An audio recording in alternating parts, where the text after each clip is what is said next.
In this video, today we are going to cover up all the important topics from the lesson the Mahajanpadas. So देखिए थोड़ा सा इसको relate करते हैं.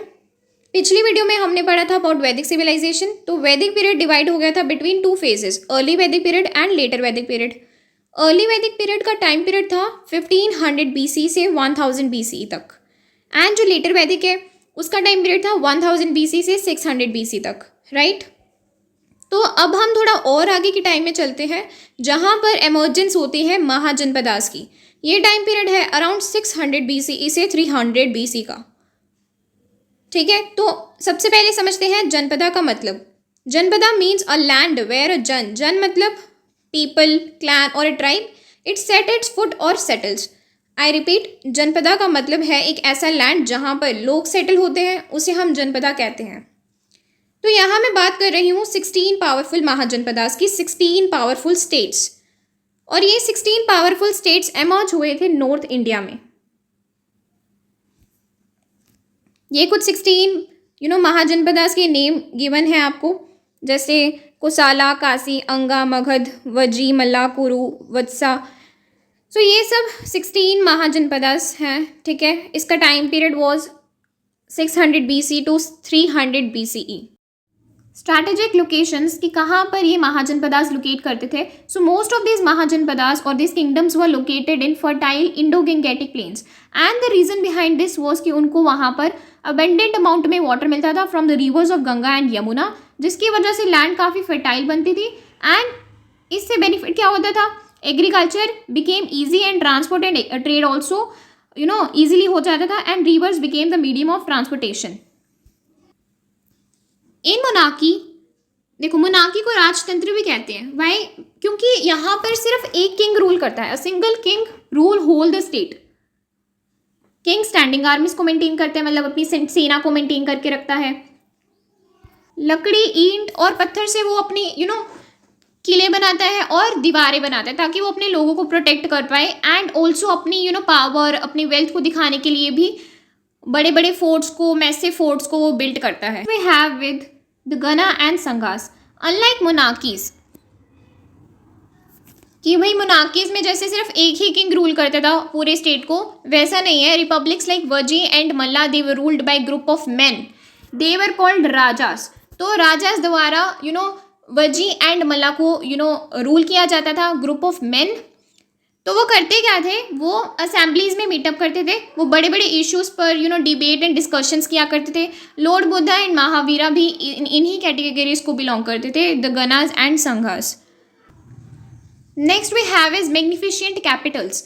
सो हर एक महाजनपद के पास अपना एक कैपिटल सिटी होती थी, which was usually fortified, means वो सुरक्षित थी, राइट. हर स्टेट के पास अपनी राजधानी थी एंड वो सुरक्षित थी. अगर मैं बात करूं मगध की कैपिटल की, तो पहले इसका कैपिटल था राजगृहा या फिर राजगाहा. ठीक है, एंड व्हाट, राजगाहा का मतलब था हाउस ऑफ किंग, मीन्स राजा का घर. तो फिर उसके बाद में 4th सेंचुरी BCE में कैपिटल इसका शिफ्ट हुआ, एंड पाटलिपुत्र इसका कैपिटल बना, जो कि प्रेजेंट डे पटना में है. और राजगृहा या फिर राजगाहा का प्रेजेंट डे था बिहार में. क्लियर? तो Varanasi is capital of Kashi and Vaishali. So these cities were centers of trade, craft and administration. Next one is the tax system.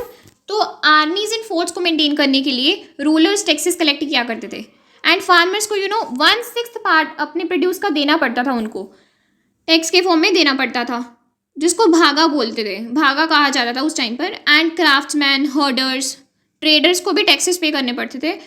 Labour like वो काम कर दिया करते थे, एनिमल्स एंड गुड्स दे दिया करते थे, ये इनके फॉर्म में टैक्स पे किया करते थे उनको. आयरन प्लोशेयर्स के यूज से farmers heavy and clay soils को भी बेटर यूज कर पाते थे. इससे फूड प्रोडक्शन में भी काफ़ी राइज हुआ. विलेज सोसाइटी, तो विलेजेस का प्रशासन करने वाला था हेडमैन, ग्रामा भुजाका. सोसाइटी में आ जाते थे गृहपतिस, इंडिपेंडेंट फार्मर्स, दासास, लैंडलेस लेबरर्स. और ये दासास दूसरों की फील्ड में जाकर काम किया करते थे ताकि वो अपनी लिवलीहुड को अर्न कर पाएं. अर्बन ग्रोथ मीन्स सिटीज़ की ग्रोथ. सिटीज़ की ग्रोथ शुरू होती है सरप्लस फूड के साथ, मीन्स सरप्लस फूड की वजह से सिटीज़ की ग्रोथ स्टार्ट होती है. लोग धीरे धीरे क्राफ्ट्स में स्पेशलिस्ट होना स्टार्ट कर देते हैं, जैसे कि वीविंग, ज्वेलरी मेकिंग। ट्रेड भी फ्लरिश हो जाती है जब पंच मार्क्ड कॉइन्स का यूज़ होना स्टार्ट होता है, तो ट्रेड धीरे धीरे स्प्रेड होने लगती है। Next we have is one of the most important topic, that is rise of Magadh. So see, Magadh है जो that became most powerful mahajanapada, and the reason behind this was उसकी river Ganga and its tributaries, that was means for communication. Iron ores जो कि झारखंड से उनको मिले and that were accessible, and iron ores use किए जाते थे वेपन्स के लिए। Elephants was also important component of army. Great rulers like Bimbisara and Ajatashatru expanded it's glory. इनकी वजह से मगध की ग्लोरी में काफ़ी ज़्यादा एक्सपैंड हुआ, एंड आगे जाकर मगध की वजह से ही मुगल एम्पायर एस्टेब्लिश हुआ। हाँ जी, तो बस आज के लिए इतना ही। I hope you enjoyed learning. So we'll meet in the next video. Thank you so much for watching.